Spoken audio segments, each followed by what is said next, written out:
हमरा पसक जनी करी है सैया मोती मारा रखिया के दवैया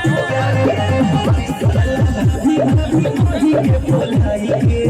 सबके मीठी मीठी बात फसाई के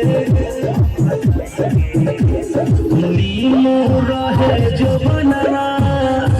दाबिया नार कोइले बा नीमो रहे जो बनवा